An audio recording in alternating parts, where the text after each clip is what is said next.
Hello all. Good evening. Hi Guna. Good evening. Good evening. Good evening, Navaneethan. Yep. Hope you all excited about today's session. We are starting the data series with Azure Developer Community. Guna, are you able to see my screen? Yes. Yes. No. Okay. Yep. Thank you. Once again, thank you for your interest to join our session. So today we have Guna. He's giving the Data series with us. Let me talk bit about our community.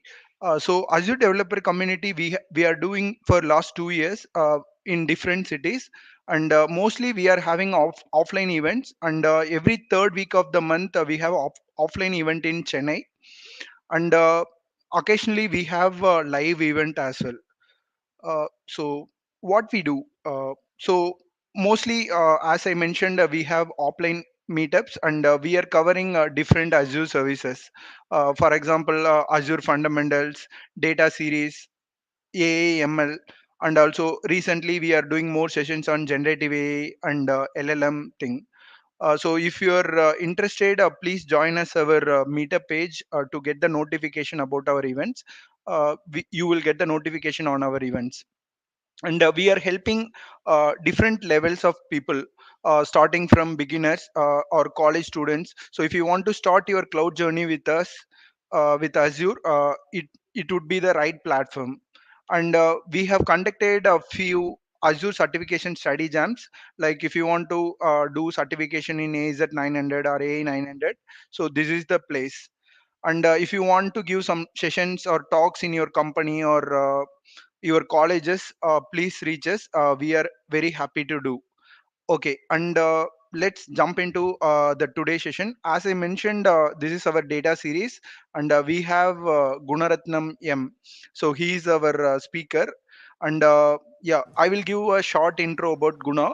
So Guna into data analytics and business intelligence stake, and he is having a remarkable journey of 17 years. Throughout his career, he had privileged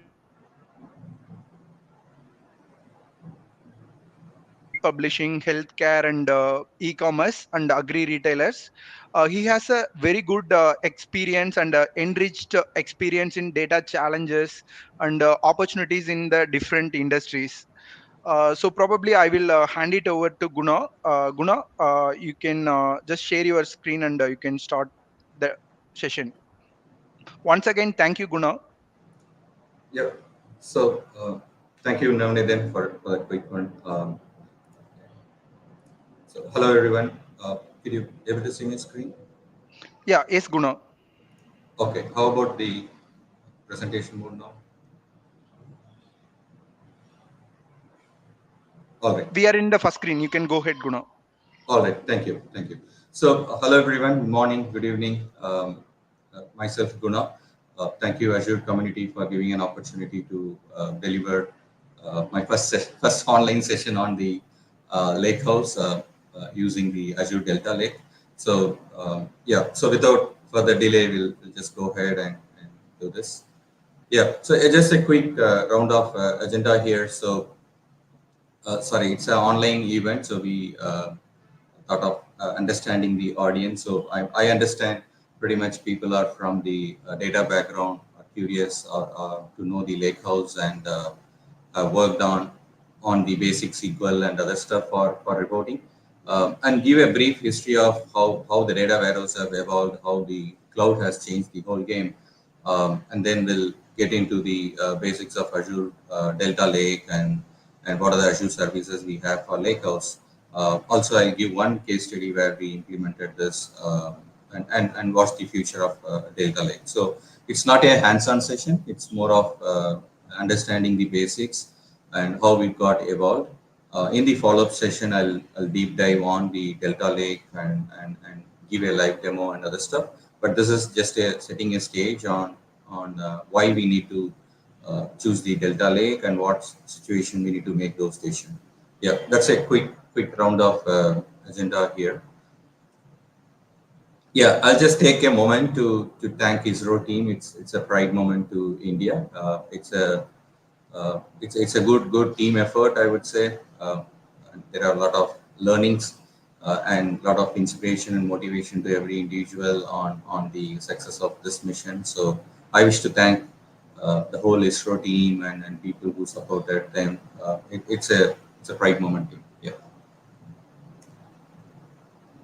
All right. So let's get on the evolution of data warehouse all the way in 1990s or 80s, how the system has evolved. And I'm covering up this session purely from the BI background. So the ML AI stuff I mean, preparing the data for that, it's a byproduct of this, but my focus is mainly on the descriptive analytics where all kind of reporting source. So I'll give some background in the way like how we all started, like from the very basic simple reporting solution from an OLTP system to have a relational database with a small scale companies and the small size data, and then how the data warehouse have evolved around it. So and then we'll get into the cloud version of it, like in terms of whatever you do in on-prem, you can achieve the same stuff through infrastructure as a service on the cloud. And then there are big hype on the data lake, and now on the delta lake. So I'll give situations where we go with the delta lake and where we will go with the data lake. So and then now there are other design pattern of getting into the data mesh. But I benefit of the time and the scope, I want to restrict at the BI level, and data mesh is a wide topic. We'll take it up down the line. But in general, if you look at the evolution of data warehouse all the way, it starts with the simple to the modern way of applying the analytics here. Yep. So, so everyone, if you have any question, feel free to post it on the comments. We'll take it up one by one. Yeah, yeah. So I'm gonna have more diagrams for this session today, and very less text. More I can talk that will help you guys to understand. So people who are new to the BI world or new to the reporting world. So I'll considering the coverage of the audience, so I thought of going with very simple from very beginner and basic level to the advanced level. So when you take very simple and straightforward stuff is when you develop an app, when there is a ask for any KPIs or reports from it, all we go with query the live database where the app data is residing in. It's a very simple, sweet and straightforward approach. So there is no brainer there. So any real-time data, any KPIs will get into there. And when things got evolved, there is a need of, hey, I want to offload my reporting out of my online system. So think of systems like banking and fintech stuff. They are super busy on the OLTP stuff. So we naturally need a different database. There comes the challenging of data sync and security, storage, and all the stuff. So there is an additional investment from the company or from the organization to develop this setup. So I mean, in general, any business will take the crawl, walk, run approach, where when you have an online system, you can go with a very simple offloading of reporting from the production. One is go with a very simple ETL, have a data warehouse system in there, and then have your BI tools of your choice to go and query it. So in general, in Microsoft Stack, with on-prem, the legacy way of doing is to use SSIS to bring in the data from the OLTP system to the data warehouse, and then you can go with SSRS for Tableau reporting and Power BI for the modern visualizations. So this is a simple model of where you have your OLTP system in any relational database like SQL Server and other stuff, and all we will use the same SQL Server, but it acts as a database, and you can have your own data warehouse schema in there. So this is just one level of advancement of it. The other one is the data store. When you go for a enterprise on-prem solutions, so where in a legacy way is where we have data from different business units and different files and different system, all will load those data in the operational data store. So that the sync frequency or the extract frequency gonna be quicker here with very less window. So from ODS system, all we take those data and load it in a staging environment. And from there, we do all the cleaning and we have a full-fledged star schema or the snowflake schema on the data warehouse, which is very specifically developed for reporting. And also we can embed all the stuff in the app. So if you look at overall, the challenge here is on the downside is the more data movement here, but still for the enterprise scale, we need this kind of structure. But there are a lot of successful system on the market where they have implemented the operational data source. So even in my Navaneethan, could you mute your mic? I'm getting echo here. Yeah.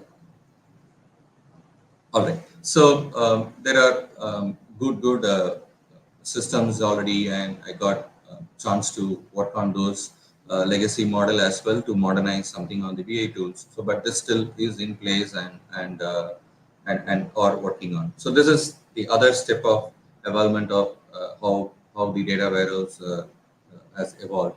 So then comes the pure data warehouse model where, like if you take SQL Server data warehouse, it's an on-prem data warehouse solution, and where you have your own on-prem ETL services, no matter what database, what data is in the store. We have your ETL and load it into the data warehouse scheme. You can have your staging area in the ETL system itself, or even in the data warehouse, you can have a different tables in a different schema where you can load all the staging data and process it within the data warehouse. But end of the day, the data warehouse here serves as a source of truth to get all those data into this data warehouse and then get used by the downstream system. So with that, it ends up the combination of using the data warehouse on the on-prem. Now we'll get into the oh sorry. So one other approach is on the having the data marts. So again, these are all again a design pattern, but the core thing is the data warehouse act as a source of truth here. We can bring in data from different sources, have it in the data warehouse, and then we split those data which is very specific to each functional areas or the each business unit. So, and then we have their own instance of reporting. So if for the enterprise, data mart is another interesting approach. And also this lays the good foundation for the data mesh as well. But again, data sync and bringing the data back to the other databases is a pretty challenging, and we have a more control and monitoring around it. So again, even with this architecture, with on-prem, it's all powered by the SQL Server or SQL Data Warehouse here. So when you take SQL Data Warehouse, on-prem version of it has the massive processing stuff, whereas for the database for each department, we can use the SQL Server here and all the consumption layer with any tools here. Yep.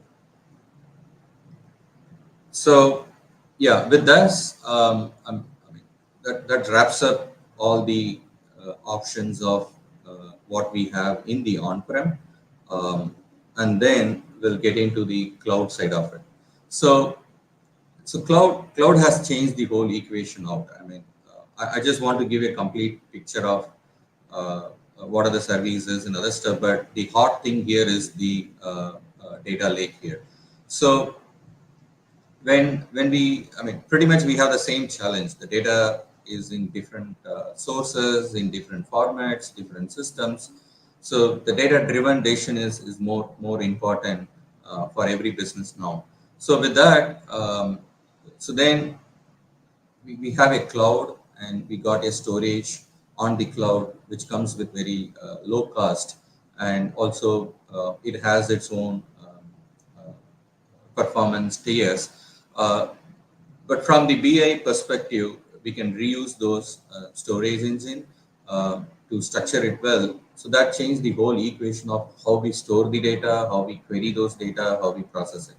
On the other side, there are open source file formats have evolved, like the um, the good thing here is the Parquet.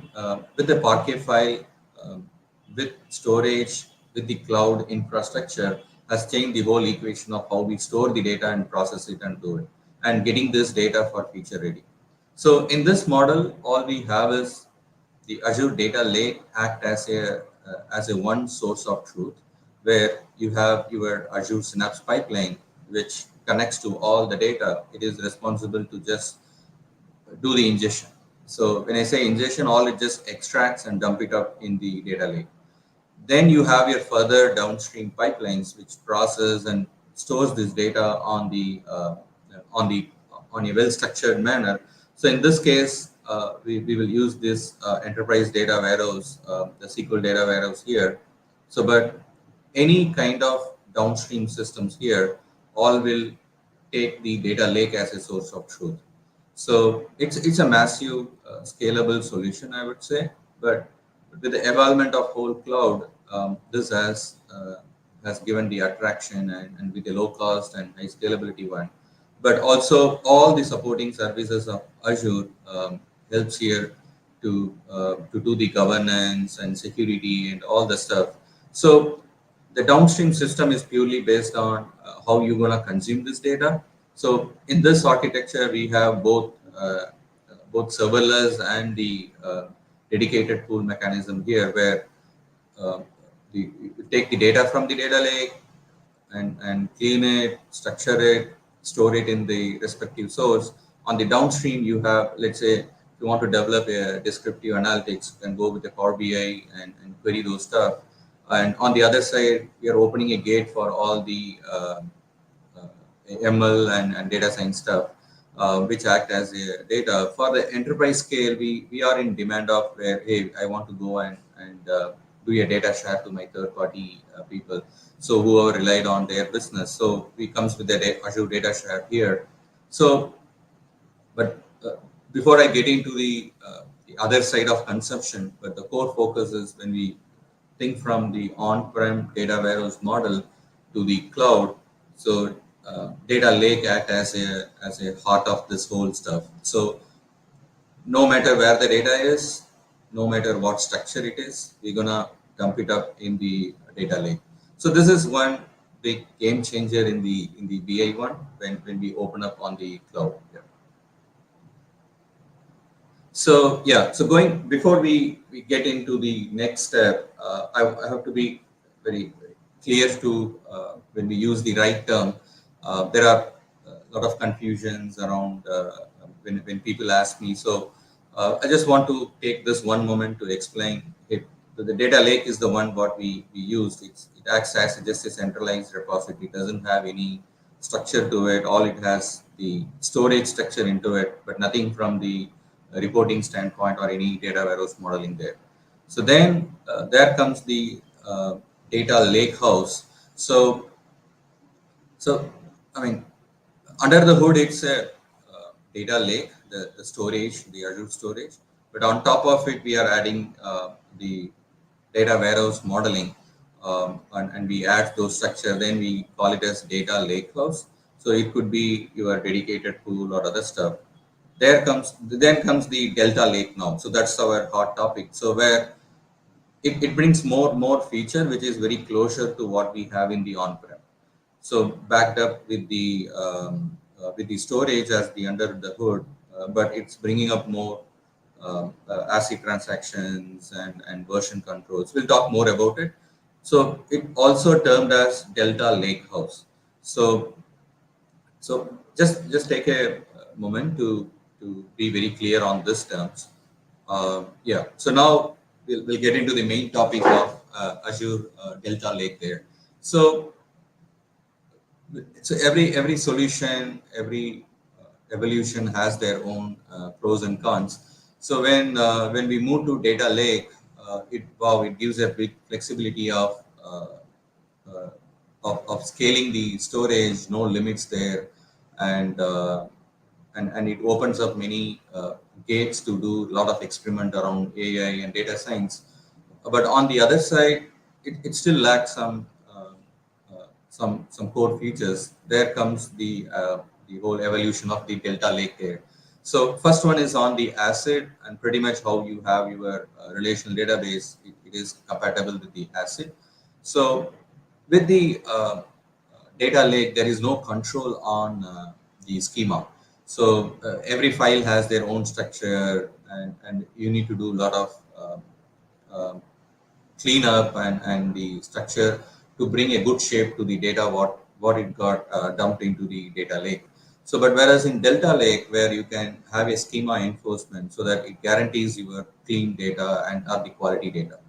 So the other biggest feature of this is the schema evolution, is where, so since we are building a BI, I mean every BI or a data engineer have this challenge. Hey, when anything change on the source system, when they add a column in a big fact table, so it end up scheduling a maintenance and taking care of as a dedicated delivery to do it. But it makes life easier with the Delta Lake, where with the schema evolution, you don't need to worry about how many columns they added in the source system, how they deleted it. But still, with this feature, we can sync up those data appropriately. So on the time travel one, where it is must to have, where to report the history of uh, what change it has been for any critical metrics. So Delta Lake has come up with its own feature of version control, where you can still do a version check in terms of, or you can analyze like how the data was it is, and how it got churned, and you have a control of how many version you need to keep it, and you can do a backup frequently to clean up that. And and in terms of processing wise, both the batch and stream stuff, it's very natively supported.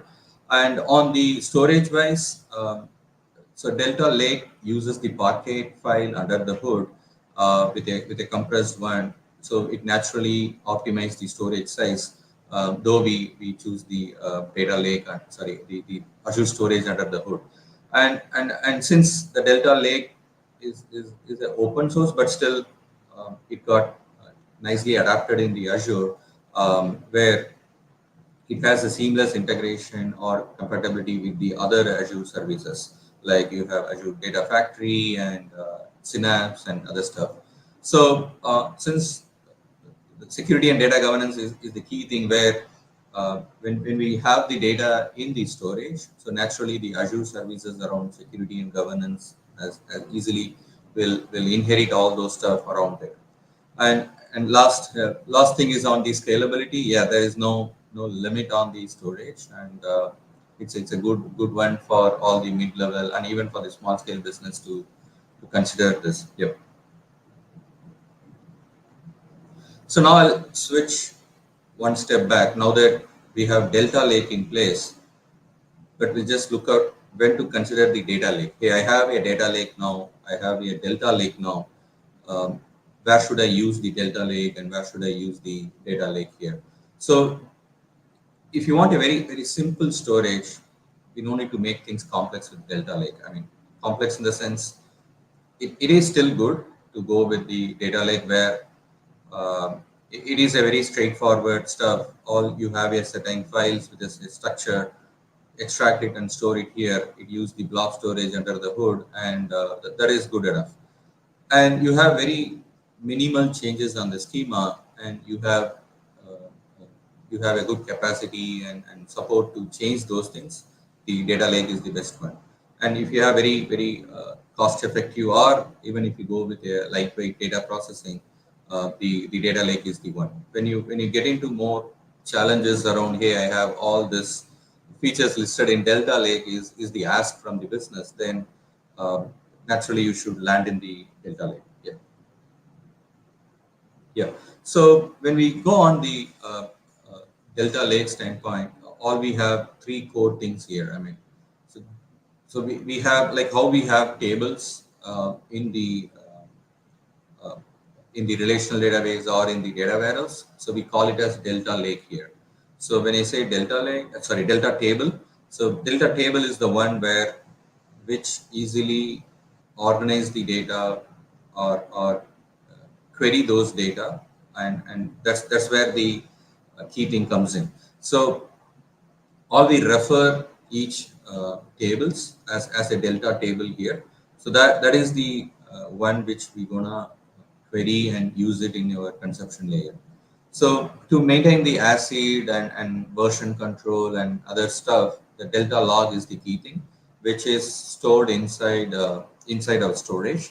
And the under the hood, we have a storage layer. It is naturally built to support all the modern cloud storage stuff. So these three are the three key components when you get into the delta lake. So when we so all we need this three support here when we create a Delta Lake on the Azure. So all we need a Delta Lake, sorry, the Data Lake storage account on all your security stuff on the service principal, and then any version of Delta Lake of 0.7 above. Yeah. So this is very close to what we have worked on or implemented recently using the Delta Lake. So all we have data from the source, both the stream data as well as the relational data from different app system. It's well structured data. So all we use the medallion architecture here, where we bring those data, store it into the Azure storage, and and we have three layers there. We have raw, enriched, and curated. But when you take the curated layer is where the Delta Lake gonna be, and use the Azure Synapse as the complete processing engine all the way from ingestion and to transform using the Spark notebooks and then store it into the lake on the curated region there. On the other side, we have the Synapse serverless pool, which act as a front facing for any consumption from mobile or any Power BI report, or even if you want to embed. So we're gonna query. I mean, from consumption side, there is no big difference, like how you connect to any underlying data downstream data system. You're gonna have those same similar connection string. But when you query through serverless SQL pools, it's gonna allocate your compute on the fly and query the data which is stored on the data lake. So that does the heavy lifting of supplying your query and then scan through all your storage and return in the tabular format. So this is pretty much a end-to-end cycle of like where the Delta Lake gonna play the major role here. Yeah. So yeah. So with this, I'll wrap up. So on the what is the Delta Lake is, and from evolution of data warehouse and how we are landing into the Delta Lake house now. So now while I mean we so Microsoft has initially started off with Azure Data Factory to do all the orchestration and all the processing stuff, and then it got switched to the Azure Synapse Analytics. So it's an end-to-end support around all the data processing stuff, and now from Azure we are getting more closer to how it was in the relational and more to it. So the future is the Microsoft Fabric. So the end-to-end data stuff is integrated with Fabric, which makes a data engineer or data science life easier. So it supports everything, whatever we have as of today in the market around the data analytics. So we have your tenant-based one lake concept where all the data you bring in, it's gonna be on the lake, and it has a good support to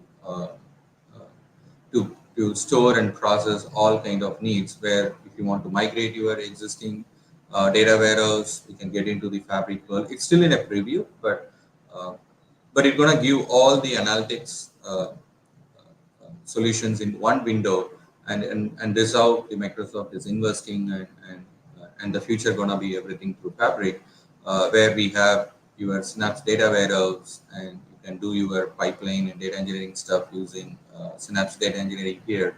You can still use the data factory and all the ML stuff here, and even Power BI getting into this stuff. So, and purely everything driven through the serverless compute. So offloading compute and the storage gives opens up the uh, more opportunity to control your cost and design the architecture accordingly. Yep.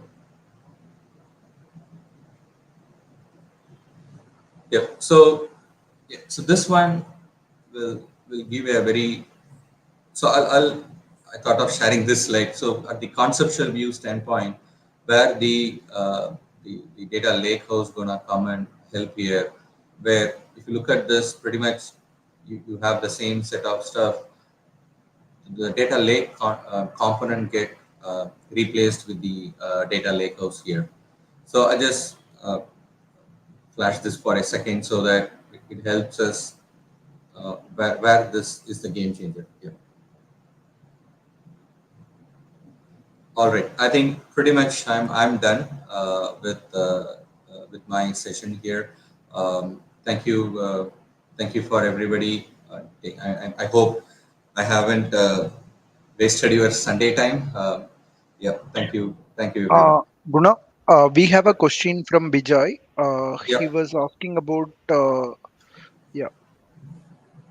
So it would be great if you can see OLTP ODS data warehouse. So with the actual data.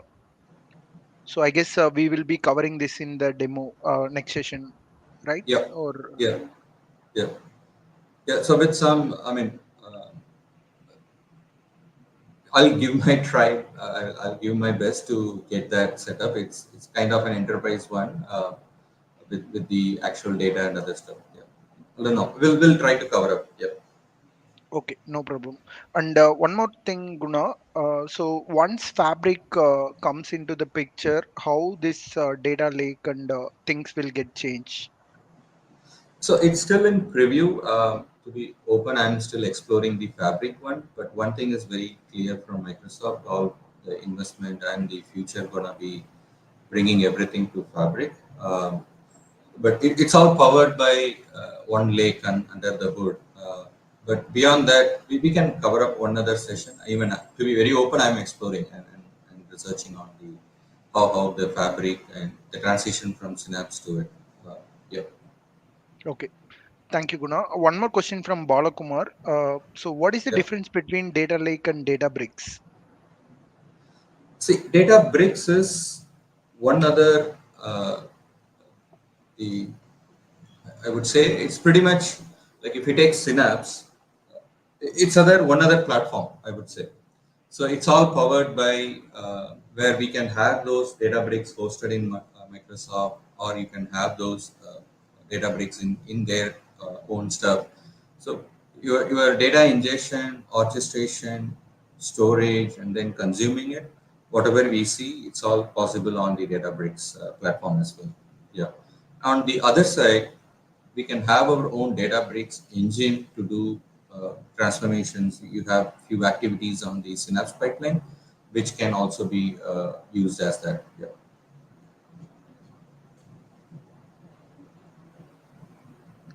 Okay, thank you, Guna. And we have some more time. So can we talk a bit more about data lake? I guess you have shown your the flow chart of complete thing. So can we talk more on the initial stage, how it was? So before data lake, how you have handled? Maybe you have experience in that also. So can you share your Yeah. experience on that? Yeah. So in recent time, I got good experience to work with the stream analytics, where pretty much a good inspiration from this, but not all these services. But I'll try to share my real world experience around the around the stream analytics using the Azure Delta Lake. So all we have data in a telematics device. So when I say telematics device, it can be applied in any consumer products. I mean, when I say not any, I mean where let's say if you take an engine in a manufacturing plant, you have a big machine, and you want to capture any data. So, and let's say in consumer based products like if you take car, you can still have the telematics data from the car collected and then push it to the cloud. So in the similar lines, where I got opportunity to work in any one of the boat manufacturing company where uh, have installed a telematics device in the each boat when they deliver out of factory. So there is a different third party which collects the data. It collects and shares the engine health information as well as the geolocation information. So which comes every a minute and based on your coverage in that. So now we have a device, a telematic device on the board, which collects the data and then push it to their respective vendor stuff. So vendor has a webhook. So as soon as you receive a data from any of the board, um, so it's a stream data for us. So we need to collect those data using Azure function and then store it into the data lake here. So it's a very straightforward ingestion process. So you have a device on the board. It has its third-party provider. Webhook is our source of channel to bring in the data. So from Webhook, it stores the data as a raw format. In this case, it's a JSON in the raw zone. And then we have your nightly process to process all the JSON file into the Delta Lake format. So that there comes a Delta table, very basic two tables here. One is the geo information here at this point in time, I mean, for this given date and time, where my boat has located with the geo coordinates there. The other one is at that point in time, what is my health status? So this information is a very basic, but from the table level. So all we had end up having a two delta table there. But the challenge is since the device has its own upgrade, there are more data points get added. Uh, the other reason we choose Delta Lake is on the schema evolution. So we don't have control on the schema. I mean, every version they introduce additional parameters to measure the health and the specifically around the health. So and we have different models and different version of devices. Every year they're going to introduce a new telematics device. I mean, a new model device which collects more data. So schema evolution is the other interesting area for us to choose the Delta Lake, and then naturally the storage and from the querying standpoint, we don't want to reserve any instance. I mean, since the data is huge, more the board we deliver, more the device get deployed, and every time when they have a good network coverage, we're gonna get the data. So from the scalability standpoint, we should not limit or reserve any instance. And on the other side, this data is purely used for analysis. I mean, there is a from consumer standpoint, uh, if you want to see your current status of your both health and the location, so there is a way to query their telematics vendor and get those data. But the challenge here is to analyze this data and predict, hey, for this model and given all this health condition for this time period, so definitely this engine gonna fail in couple of months. So it's a more of proactive support on measuring the health of the engine. So we ended up on the data lake and have a two basic delta table there, and it opens up door to scale it, and we partition the data around the delta lake there. And then we have the Synapse serverless SQL tools which get queried from Power BI on demand. So on nightly basis, we import this data for a last 2 months, what is the status of engine and other stuff.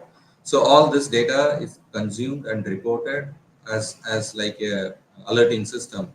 When management opens up and see, hey, I see alerts from this boards of this model year, and we need to focus on proactively to reach the customer and understand what things going on there. So that's more of descriptive, but the more is we are laying a good foundation for the data science team to analyze the pattern and understand the engine behavior. And finally, we're gonna share this engine data to the engine vendor. So that's the other key thing there. So in all these lines, we have a very good experience around designing this and taking the advantage of Delta Lake on the Azure. Yeah. So hope that helps. Navaneethan. Yeah, Yeah. yes, Guna. Thanks for the detailed one. And we have one more question from Muhammad. So, any Yeah. similar vendors for Delta Lake? Similar vendor in the sense we have Databricks. I mean, since it's a Delta Lake is a open source, it can be easily put in on any of the other cloud system as well. I mean, there are more integrators and other stuff available. It's an open source format. We use Azure Data Lake and Azure services, but similar model you can do in the AWS and GCP as well. Yeah. Okay. And the next question from Subbaraj. Yeah. Actually, he has. It was an useful session. So, based on your experience, how to compare the performance of Databricks compute capability versus Azure Delta Lakes? Good question, very good question. So, see, I don't have much uh, knowledge on Databricks. All we use very basic transformation stuff, but I can explain how we can measure the performance in the Azure Delta Lake. So, by design, we need to consider the partitioning of your data. So, there is one key thing we did when we designed the Delta Lake table is we partitioned it by date.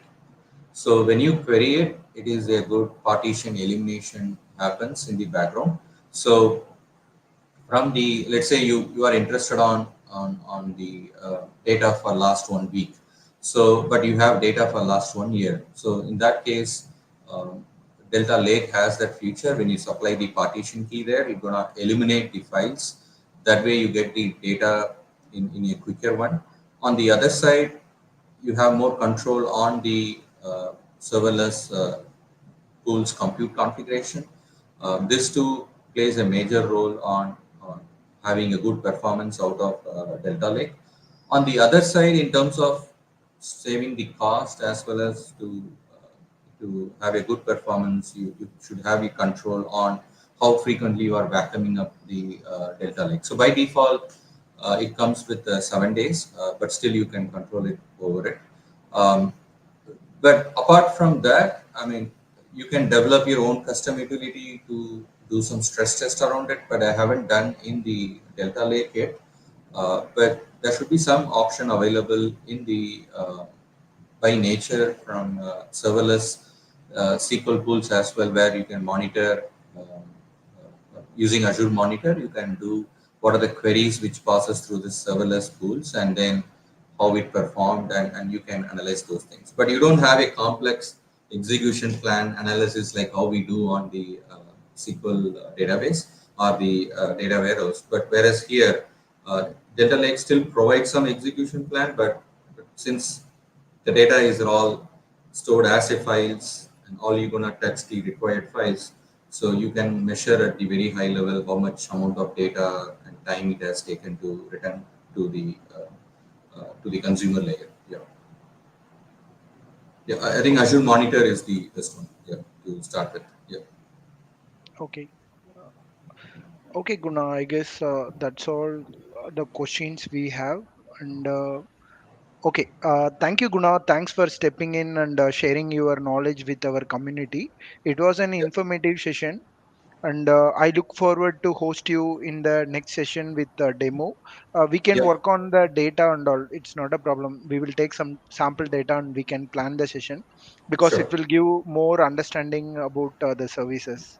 Yep, And yep, thank you, audience. Thanks for joining us in the Sunday evening. And we got a good feedback also. Once again, thank you, Guna and team. Thank you all.